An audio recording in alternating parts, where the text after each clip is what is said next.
मो ना संतोषी महापात्र कोरापुट डिस्ट्रिक्ट कोरापुट सदर ब्लॉक रे मु एपीओ भाव में कार्य करुच्ची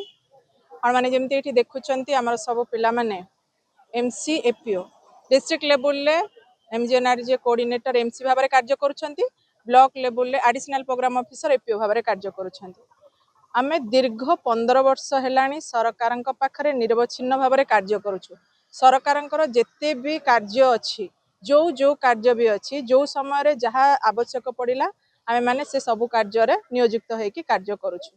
नियोजित भाव में कार्य कले सुधा भी आज पर्यंत 15 वर्ष हो गलानी सरकार दृष्टि आम उपर पड़ पारु नाही आमरी सहित कार्य करी ग्राम पंचायत लेवल रे जीआरएस ग्राम रोजगार सेवक सेमानंकर गत 2 वर्ष तले जमती जानिछंती गत 2 वर्ष तले सेमानंकर रेगुलर पोस्ट हैला सेमाने एडीओ हेले जीपीटीए माने जो माने भी नरेगा रे कार्य करुथिले सेमानंकर प्रत्येक 5 वर्ष रे सेमानंकर रेगुलर करा जाउची किंतु सेही मनरेगा रे कार्य करुथिबा एपीओ जे कि ब्लॉक लेवल रे पूरा योजना को काम करौछंती तांकर सुधा तांकर एपर्यंत करा जाई नाही केवल कौन कारण रही आम जानिनु किंतु प्रथम जितेबाला भी आम जॉइन करूँ 2011 आम कॉन्ट्राक्चुअल भाव में पोस्टिंग दि जाइए आम मानुछु किंतु जदि माने सरकार किछि तो नियम रे अछि जदि नियम रे अछि तो 5 वर्ष रे हेइ जिबा कथा हैला नहीं ठीक अछि 6 वर्ष रे हबा कथा हेइ नहीं 10 वर्ष कथा भी भूली जांतु 15 वर्ष हेलानी जदि कार्य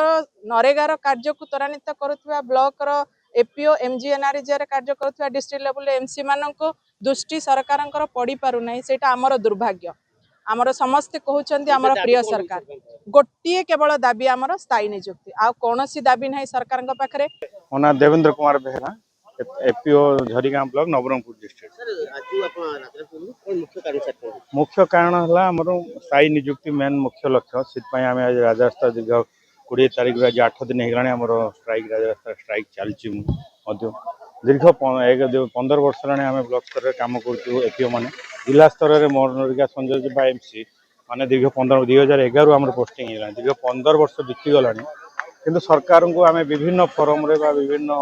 हायरार्की रे आमर दाबी पत्र जणई आसुचे आमको रेगुलर करा जाऊ जेहेतु सबुठ हाईएस्ट क्वालिफिकेशन बा पोस्ट ग्रेजुएट जिते आम पोस्टिंग होइतिलु आम समस्त पीजी पिला ही पोस्टिंग होइतिलु एपीओएमसी समस्ते भल क्वालिफिकेशन थाई गोटे आशा रखी सरकार ऊपर जे आम कॉन्ट्राक्चुअल पोस्टिंग होउछु किंतु दीर्घ 5-6 वर्ष भीतर सरकार नियम अनुसार आम रेगुलर हो किंतु दीर्घ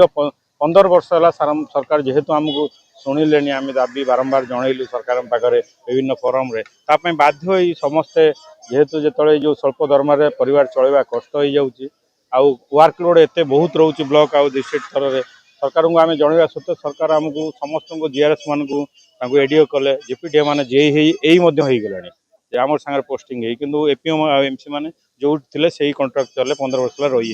से सरकार को आम जो नार्य दाबी ये सरकार कान में शुणाइवाई सरकार को आम गुहारी करने बाध्य जो शुणिले बारंबार आम लिखित जनइलु जे आम दाबी टी नि आमको रेगुलाइजेशन स्थायी नियुक्ति करूँ जॉब रेगुलेशन जो न शुणिले बाध्य आम राजा रास्ता को आस।